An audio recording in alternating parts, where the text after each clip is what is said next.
probably the biggest challenge was standing on the cliff top at 9 o'clock in the morning with the howling wind, and I had to have very few clothes on, like just a shirt and a pair of trousers, and it was freezing.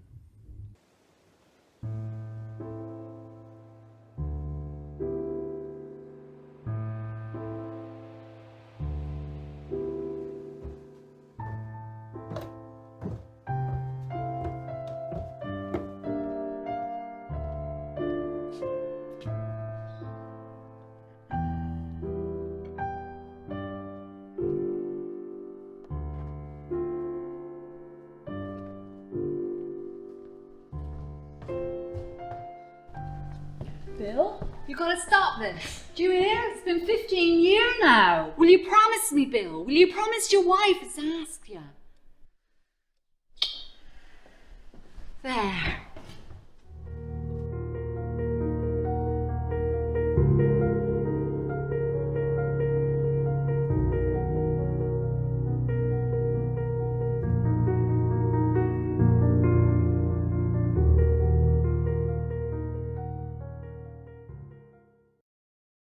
The first film in this set is called The Superstitious Man, written in 1894 from a collection called A Few Crusted Characters. That is a reference to peasants. That's all I'm going to say on that topic. With the rapid industrialization of England, along with the standardization of schools and science, there's a lot of traditions and old school superstitions that were sort of fading away. But out in the tiny villages of Dorset, they still were quite strong there, so Hardy really wanted to capture this and, record them, so he put them down in stories. A whole lot of the story is basically told from the point of view of a chap telling a story to a bunch of other people, local people. The story itself follows a couple, Bill and Betty. In the original story, the child died, and it sort of hinted throughout the whole variety of words that Bill himself is basically a living dead. He's like a ghost. He's described as cold and clammy and difficult to notice. So his behaviour, makes his wife worry for him. Most of the plot centres in and around, or so, the day of Bill's death.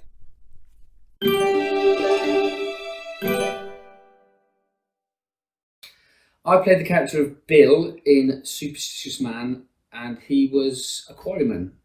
He worked really hard, long hours, and came home to his wife. It was interesting to play a man who was a working man of the local area, to get an idea of what was going on at that time in history.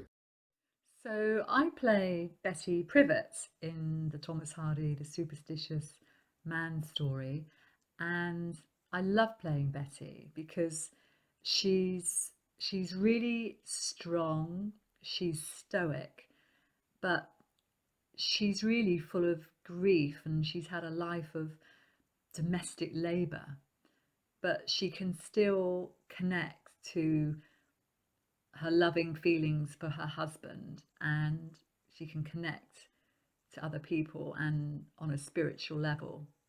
I think one of the challenges about playing Betty was trying to get to those deeper feelings when she was alone, and she's alone in quite a few of the scenes. This being the first short we did, we started with the smallest cast we could get. I was very pleased with this casting. As you can probably tell from these behind-the-scenes photographs, some people just capture the vibe of the characters, and I really liked how these two made themselves look like a very depressed Victorian married couple. You know that famous painting of the dude and his wife and the American one standing with a pitchfork? Them, but British.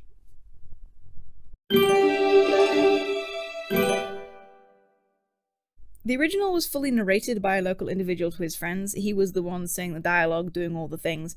The problem was I really didn't want there to be just a narrator all the way through, because it's really cliche to narrate a short film all the way through. It just bugged me. So I really wanted to adapt it in of its own self, where the actors did their own talking. There were, of course, a few liberties taken because I was doing a no budget, so there's loads of other lesser characters mentioned that I had to cut out because there's many people that can't, come down for like one line or two shots. Like it's not worth annoying someone for all of that. So I cut out a lot of these sort of lesser one-shot characters. Also, a big one you probably will have noticed is that Bill is described to stand next to a lake where his child had the accident. Unfortunately, I could not find a lake within the area of which we were filming. Could not find a lake for the love of God or money. I mean, we found one, but it had a motorway going down one side and a really large parking lot down the other, so you couldn't fake it as a lovely Victorian evening. So instead we used the cliffs of Portland. I mean, the effect was quite dramatic either way, so... And also it's quite fun not falling off the edge. Our main location for this film was the Portland Royal Manor Theatre. It's a church that was turned into a theatre. Filming on stage is a great way to get consistent sound and lighting conditions, as well as all the facilities. We also all shot all of our exterior shots in and around Tout Quarry Sculpture Park on Portland. This is where the cliffs were.